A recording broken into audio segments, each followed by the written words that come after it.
गीता समझाती है कि हमारी इच्छाएं ही मूल कारण हैं हमारे पृथ्वी पे वापस आने का, और अगर हम कोई भी इच्छा ना रखें तो हम इस जीवन और मृत्यु से मुक्त हो सकते हैं।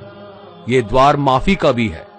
जिन्होंने आपके साथ बुरा किया उनको माफ करके, और जिनसे आपने बुरा किया उनसे माफी मांग के मुक्ति पाई जा सकती है। जब तक आत्मा इन चारों दरवाजों धर्म, अर्थ, काम और मोक्ष को समझ नहीं लेती, तब तक आत्मा को बार बार इस मनुष्य रूप में आना ही पड़ेगा। परीक्षा का समय खत्म होते ही आत्मा शरीर और अन्य सब वस्तुओं का त्याग कर देती है। जो भी संसार में रहकर बनाया वो अब किसी और का होगा, और आत्मा अपने कर्मों के फैसले के लिए चली जाती है। आत्मा के अच्छे बुरे कर्मों का हिसाब होता है।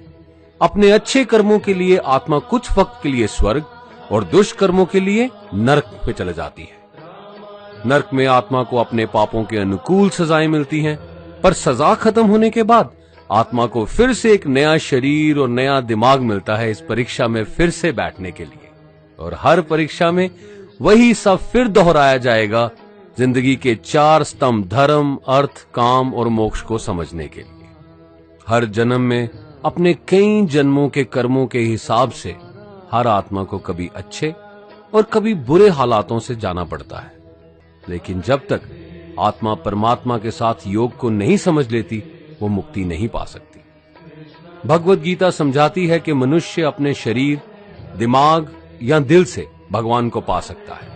शरीर द्वारा किए कर्मों के माध्यम से परमात्मा को पाने को कर्म योग कहते हैं। ऐसे कर्म जो परमात्मा की इच्छा से हों और दूसरों के कल्याण के लिए हों।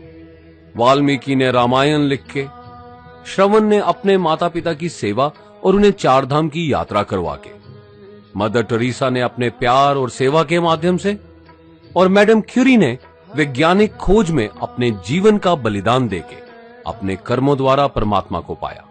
भगवत गीता समझाती है कि एक आत्मा दिमाग से भी परमात्मा के साथ योग लगा सकती है। इसे राजा योग कहते हैं, क्योंकि दिमाग या मस्तिष्क सब इंद्रियों का राजा है। एक मनुष्य अपनी आस्था, सांस प्रणाली, आसन, अभ्यास, साधना और तपस्या से परमात्मा को इस योग के रास्ते पा लेता है। इस योग को समझने के लिए हमें अपने अंदर की एनर्जीज यानी चक्रा और कुंडालिनी को समझना पड़ेगा। आत्मा मस्तिष्क से मेडिटेशन या ध्यान लगा के परमात्मा के साथ योग लगा सकती है। शंकराचार्य, स्वामी परमहंस, स्वामी विवेकानंद और उनके जैसे कई योगी इस योग के रास्ते परमात्मा के साथ संधि लगा पाए।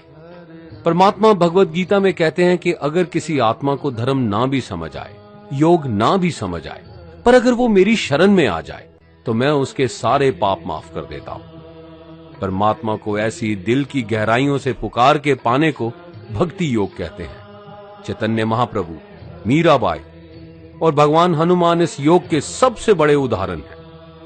लेकिन कभी आत्मा अपने होने का मूल कारण भूल के धर्म का उल्लंघन करे या पाप के रास्ते पे निकल जाए, तो उसे ठीक करने के लिए परमात्मा खुद किसी रूप में पृथ्वी पे जन्म लेते हैं। आइए श्री भगवत गीता, गुरु ग्रंथ साहिब, तुरा, बाइबल, कुरान या ऐसी किसी भी दीनी किताब को पूरा पढ़ के इस जिंदगी के असली मायने समझें और परमात्मा के साथ योग लगाएं। अगर आपने इसे पसंद किया तो इसे औरों को बांटिए, ताकि सब आत्माएं अपने यहां होने का मूल रूप समझ सकें और इस जन्म और मृत्यु से मुक्ति पाके हमेशा परमात्मा के साथ रह सकें। धन्यवाद।